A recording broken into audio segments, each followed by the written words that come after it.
Sure, thanks, Laique. So when you're ready, you can start. All right, thank you.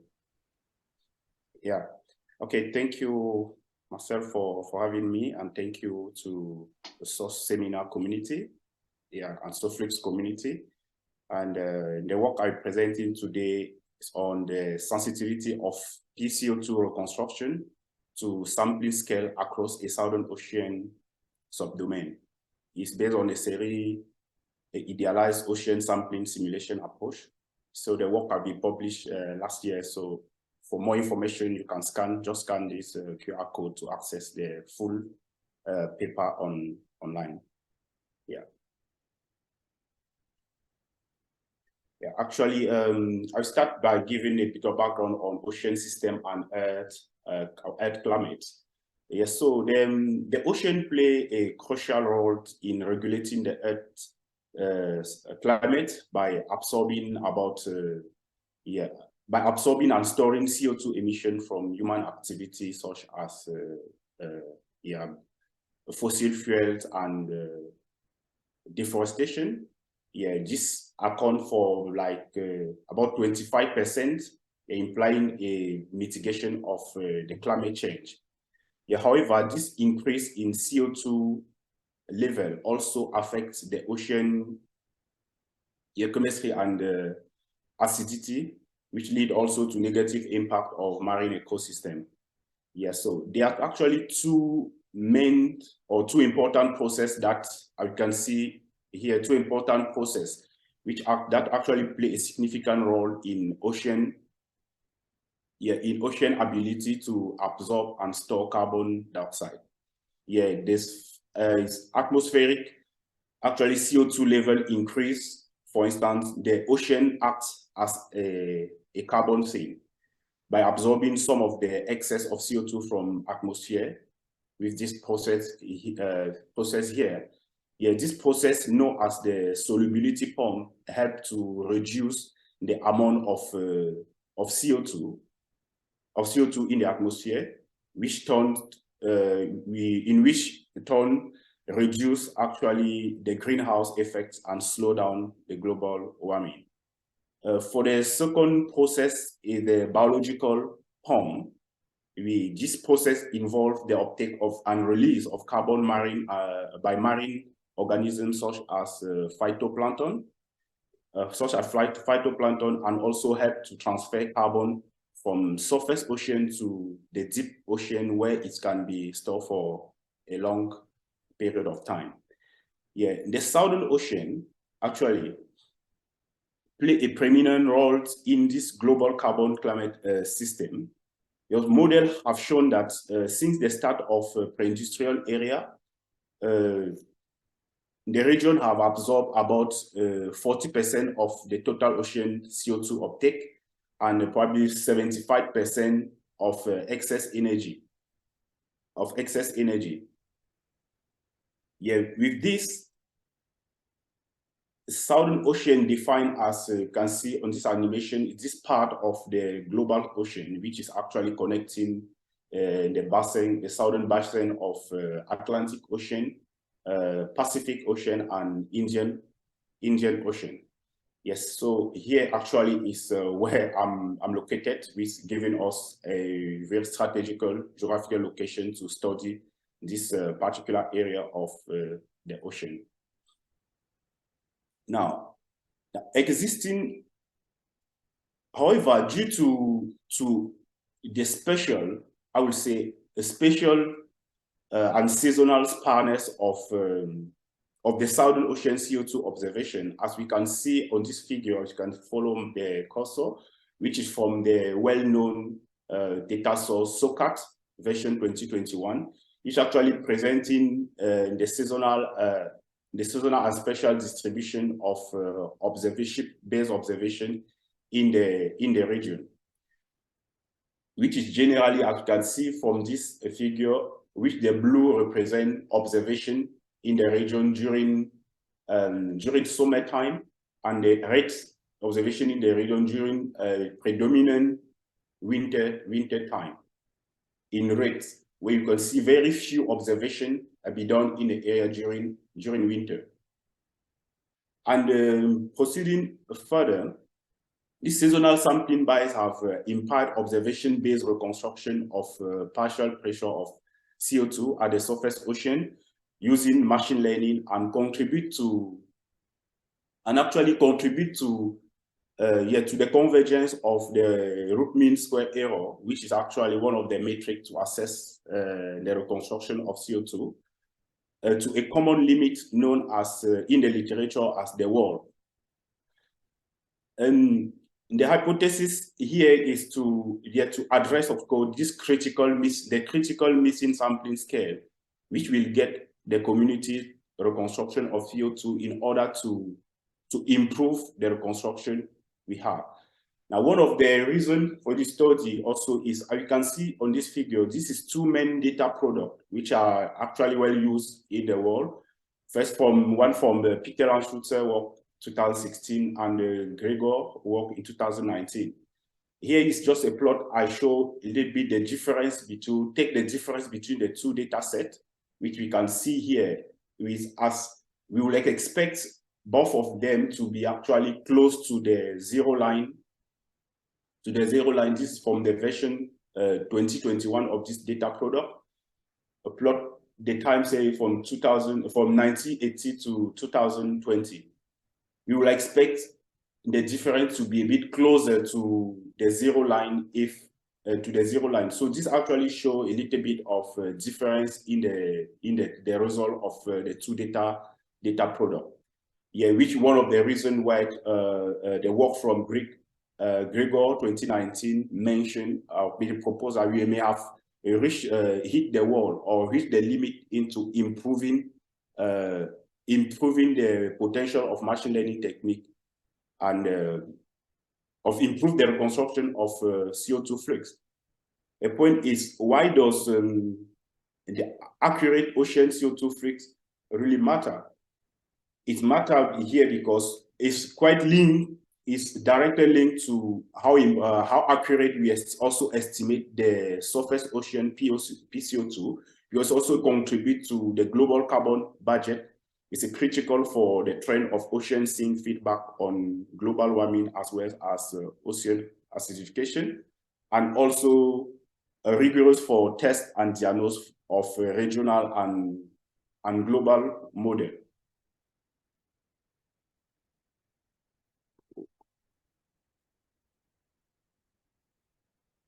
Here, yeah, as mentioned, this is why using this.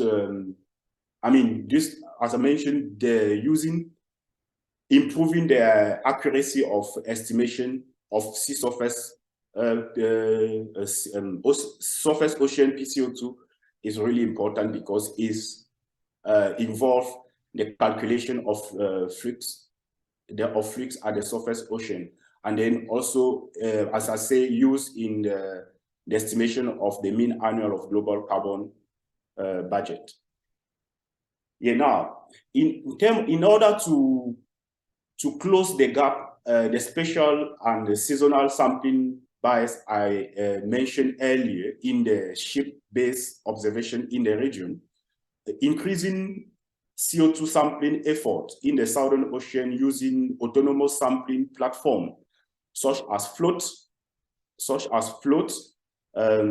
wave glider, it is called, and also recently Celdron.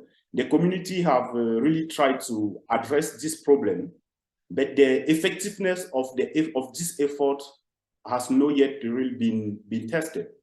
So the study actually aimed to examine the sensitivity of the machine learning reconstruction to the sampling approach of different platforms and identify the critical scale of spatial and temporal variability of pCO2 that need to be observed in order to improve the reconstruction and maybe get over the world, the proverbial world mentioned earlier. So in this work, we actually work based on we actually create with the hypothesis of resolving the scale sampling or actually investigating the scale sampling sensitivity. And by scale sampling sensitivity here, we mean adopting a sampling strategy which address observational limits, including intra-seasonal as well as seasonal sampling allies in which in high eddy-kinetic area and mesoscale intensive region. Such as we can see here. So we first, as the title of the talk mentioned, of a southern ocean subdomain, we first pick this domain here in the black box in figure A here, which is actually identified as a high eddy kinetic energy and mesoscale intensive region, where we actually, in that region, we try to, here the work is actually using synthetic data based on the regional configure NEMO pSQL high resolution dataset. So we choose this region in which we try to use the approach, the observing sampling simulation experiment approach in this particular domain, where we try to simulate the sampling scale, the temporal sampling scale of the float here present in violet color here. And in that domain particularly overlap the subantarctic front, which is represented here in red dot. And also in blue, here the straight vertical line here in blue actually represents the Good Hope line from Cape Town, this point here to the Southern Ocean. And also in green, north of the SOOS, which is in the SOOS and in the polar frontal zone of that domain, represent the two areas in which during this transect, for instance, the SA-2 deploy the wave gliders in order to sample in this particular two station. And yeah, in this particular case, we make the assumption, we try to simulate the Lagrangian float, where we assume that the float can cross the front. That's where we deploy a synthetic float in the north to sample the region in the north and the same in the south. To sample using the 10-day period of the float. And in the figure below, the figure C, we will try to simulate the cell drone, which was first deployed or proven to complete the first completion of the circumnavigation of the Southern Ocean in 6 months in the work done by Sutton 2021, sorry. Yes, so we tried here to leveraging the speed of the cell drone. We made the assumption that, okay, we could pilot the cell drone across the front here. So the approach we used was combining the observation system simulation experiment with a machine learning approach, where here in this figure here actually giving a schematic diagram on how the system works. We take at nature on the model simulation data I mentioned earlier, a regionally configured daily output of NEMO pSQL high resolution mesoscale resolved high resolution ocean model called Biperian 12, and where it is how the flow works, in which we simulate first the observation, and for the different sampling platform, the ship, wave glider, floats, and the cell drone, the data simulated from there we call pseudo observation, and where we create a target data simulation system, and which is actually based on the two machine learning algorithms, the feed-forward network and gradient boosted machine, which actually well used in the community from the two products I mentioned also earlier. And then within the two models, we take an ensemble of the output to have a more robust prediction as the mean of the output from the two models, and then do the analysis of the reconstruction in order to evaluate the the sampling scale of the different platform we mentioned earlier.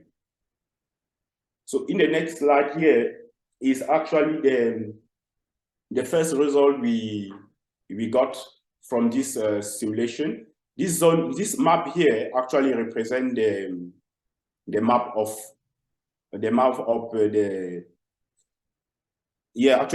seasonal cycle reproducibility of surface ocean pCO2 from a 5-day daily output of that particular model, where we, in black box, represent our experimental domain. We try to show how representative this zone is given the scale sensitivity, the scale of the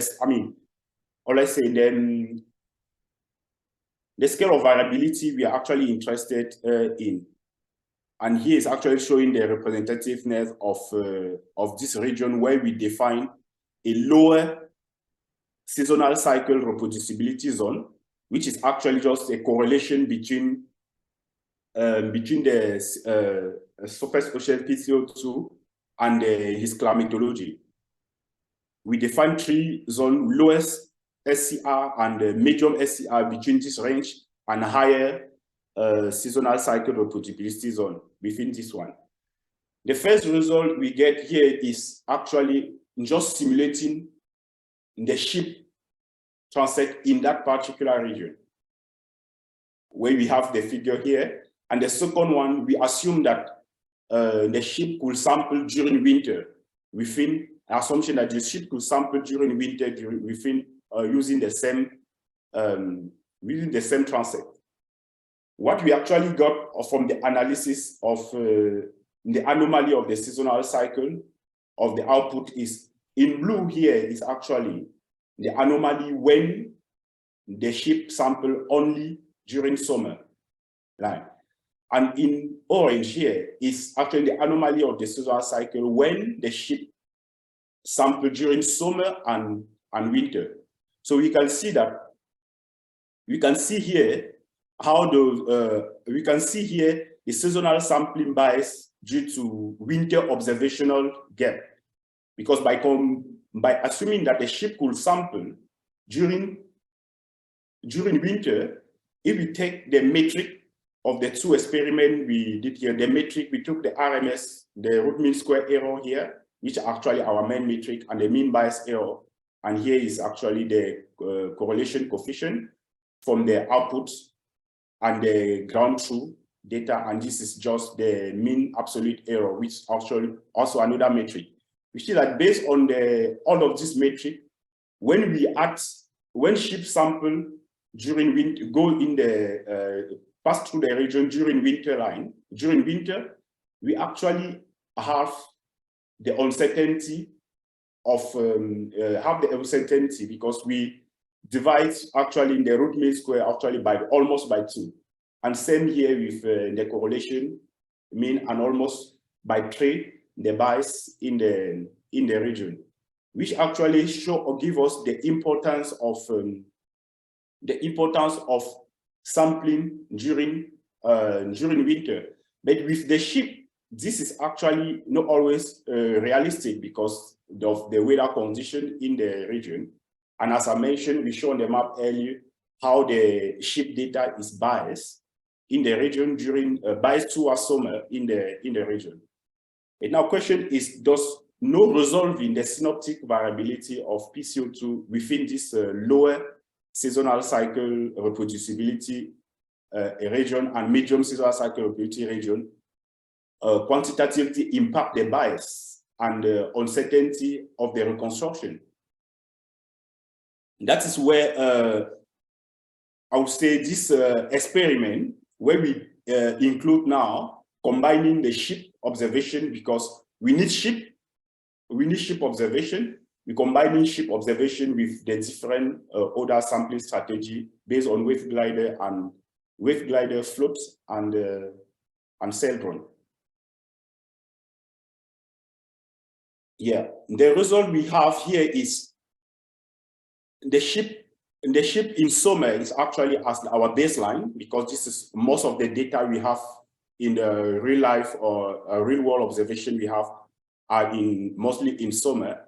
And in the red here is the replication of the result I just mentioned here, but which is most likely less realistic due to weather condition in the region.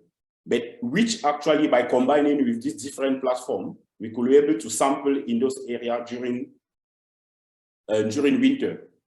Now, the interesting result we have here is that when we combine the ship in summer only with the wave glider deployed in the SOOS and in the polar frontal zone in that region, that particular experimental zone, we realize that we are able to improve. In all the cases, we are able to improve on the uncertainty and bias in that region as compared to the ship deployed only during winter.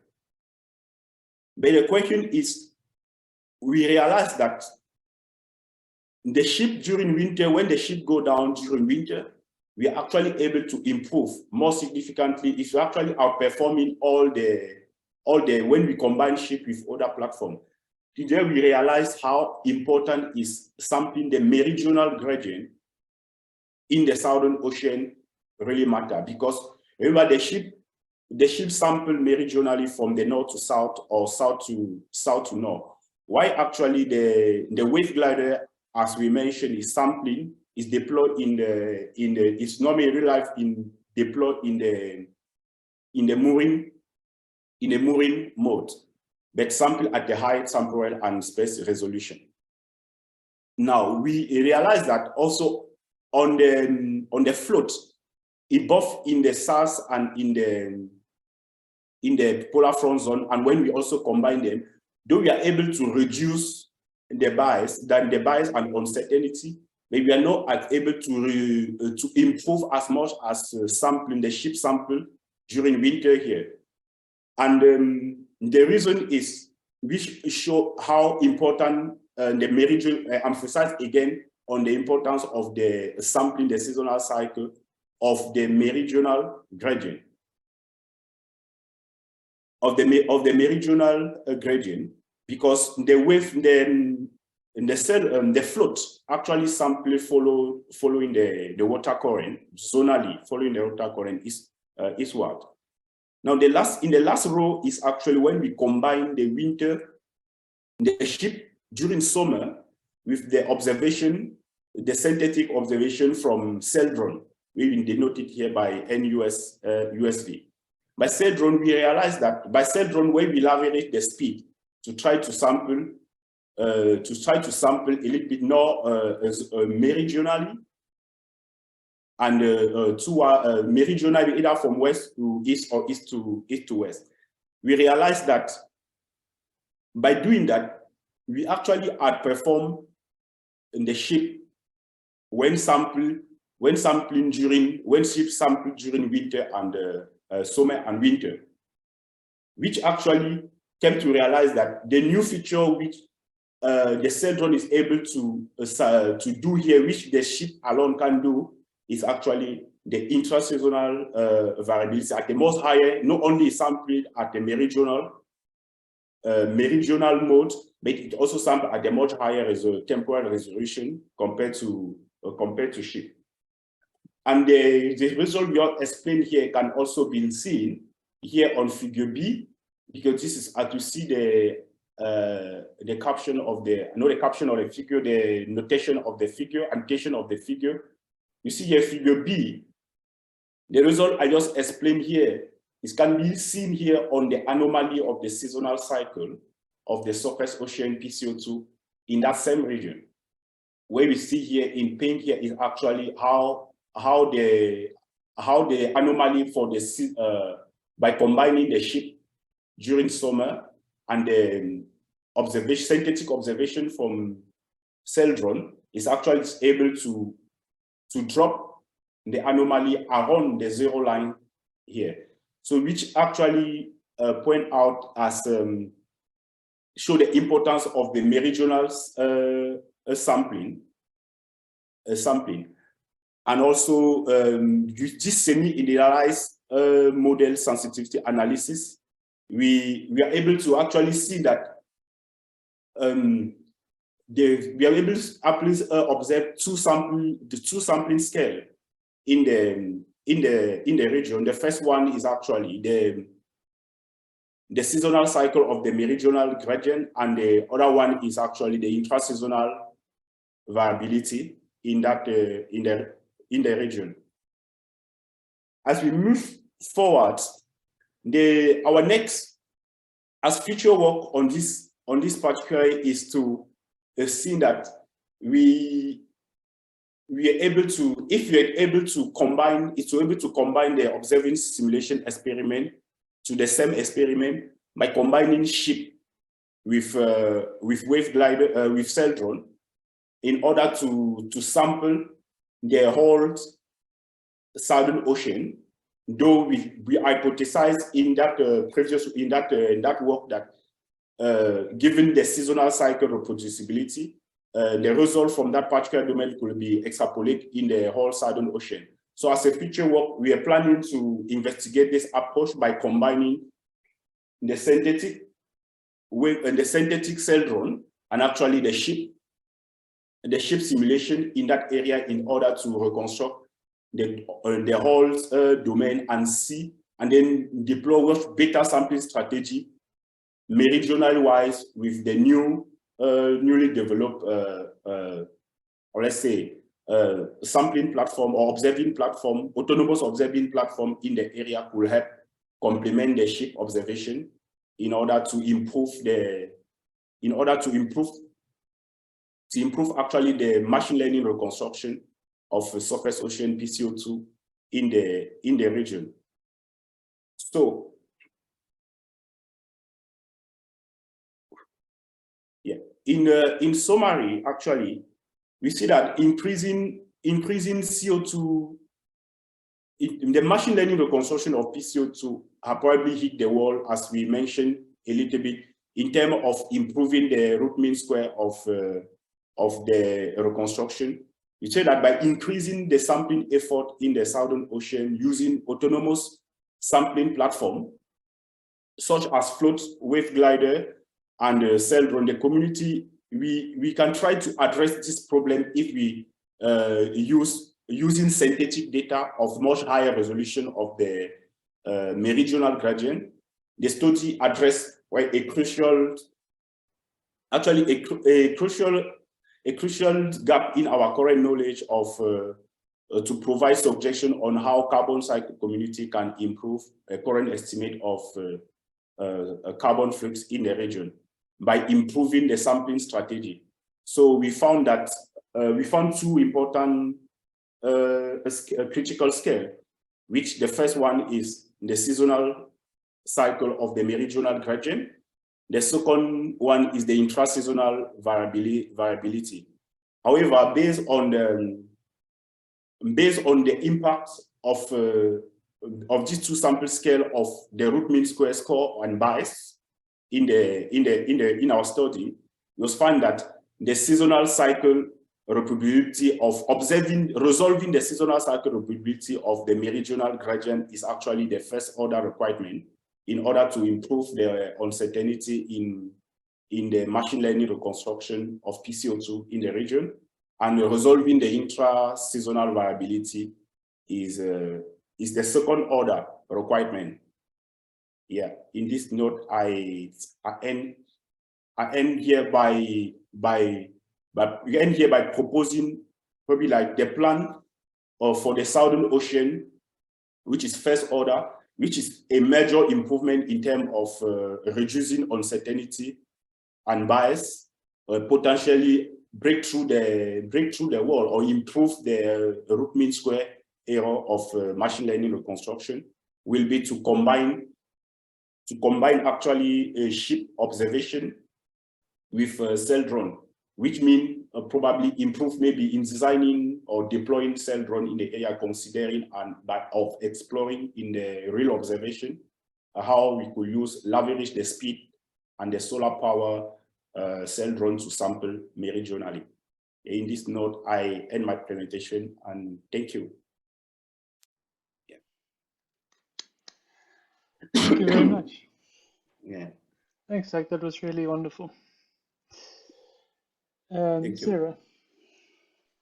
Yeah, really great talk. I enjoyed that. I thought it was really interesting and very provocative results. I had some questions on the first. I wanted a technical issue on the table you showed with all the mean bias reductions. It looked like this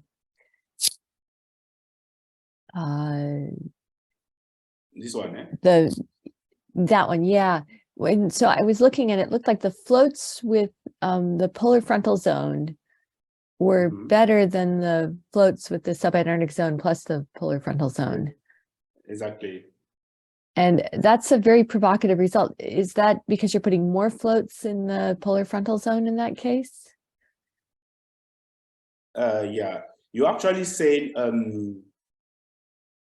yeah, I mean, the float in the polar frontal zone is actually is showing much better result compared to SOOS. That's what you mean. Why? Or maybe. Right, and that makes sense. But then the next line is the real surprise, because then you've got floats in both places and it goes back, it's worse. Exactly, exactly. Yeah, that's actually a very interesting question, actually, because we noticed that and run the experiment actually several times, because given the way actually machine learning generally work, because we expect like increasing the data will have improved the accuracy by running the experiment several times, or improving the setting of the experiment several times. We actually kept getting that same result, in where by combining we combine the observation in the SOOS and in the polar frontal zone, but we are having a result is underperforming compared to polar frontal zone. That is where we realized that the reason, one of the possible reason this will be happening is probably due to other feature, due to actually some feature in the how do I say, in the actual due to the fact that the result being underperforming in the SOOS will probably be affecting the scale of affecting the way it's sampled in the PFZ by combining the two. So that same feature which is making it performing worse in that SOOS is actually repeating while combining the two data. I don't know if it's sorry, if it makes sense. Yeah, it's really interesting. Just to clarify, are you using the same number of floats in both cases, and you either put all the floats in the polar frontal zone, or you split them between the two zones? No, I split them between. Or are you actually using more floats in the subantarctic zone plus polar frontal zone case?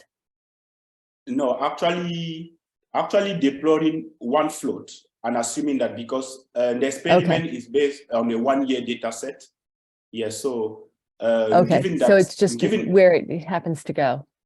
Exactly. And one of the possible reasons actually would have been, this is where we also realize that it may also be linked to the temporal sample resolution of the float.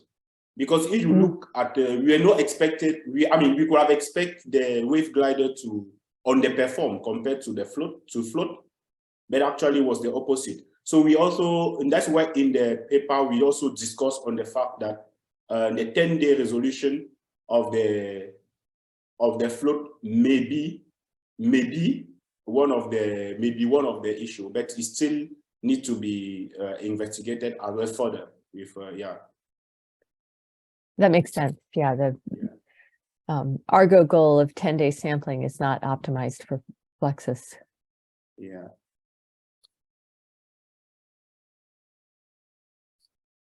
Okay. Well, I don't want to monopolize the conversation, so yeah.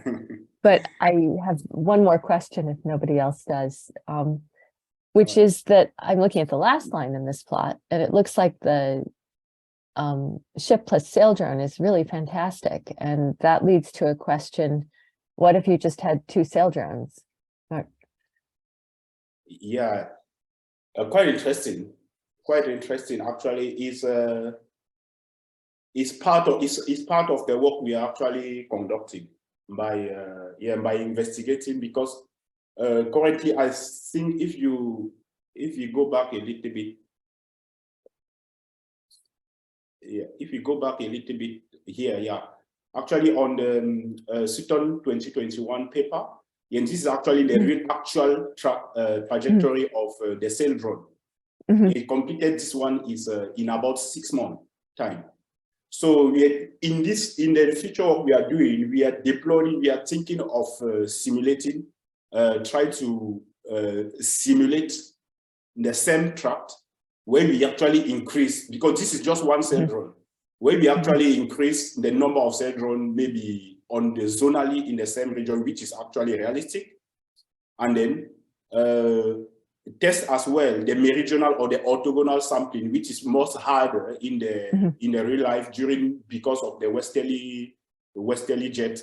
Yeah, we guess that sampling from north to south in the real life can be difficult, which is also something we guess that the community developing that platform particularly need to also take that into consideration. So just to go out to a question, so the one experiment will be if we plan to deploy this, like it's actually on a current work we are actually experimenting by when we are exploring, because this was just on the subdomain of the Southern Ocean. But right now we are actually working on deploying it. Yeah, simulating it here in the whole Southern Ocean, like even deploy 3 sail drone in the zonal trajectory. Yeah. Oh, that'll be really interesting. Yeah. Thank you. Thank you. Do you have any further questions?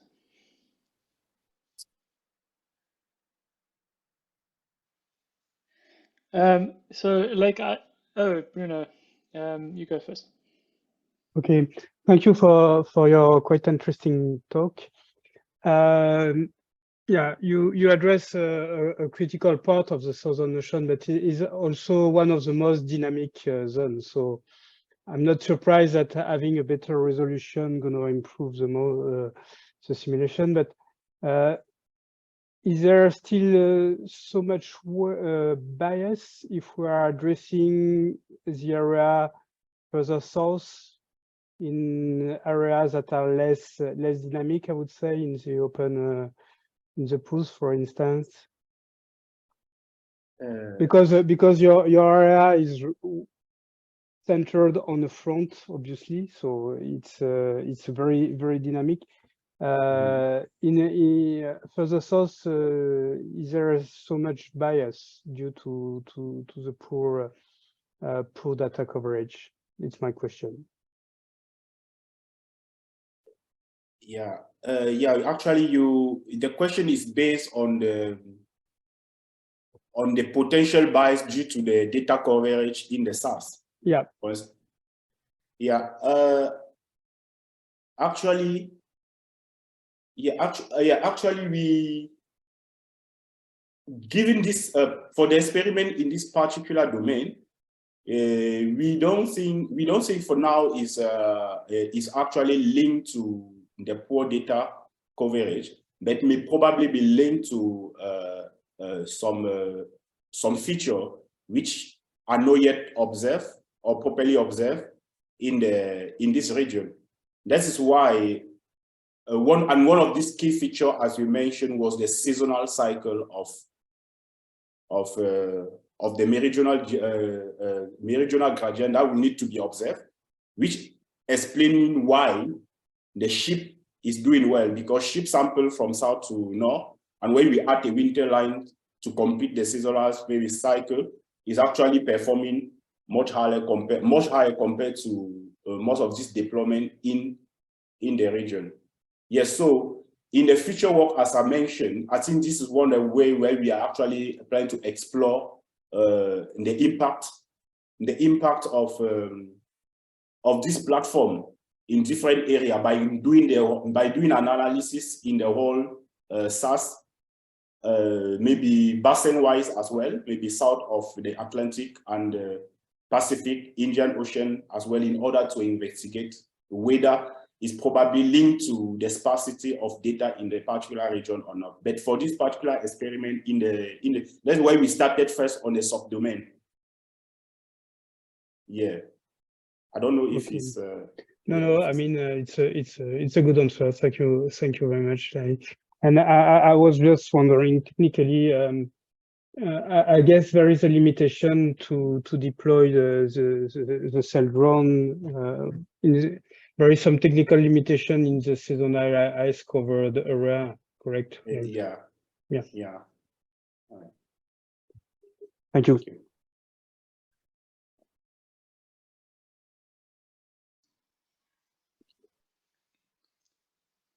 Any further questions?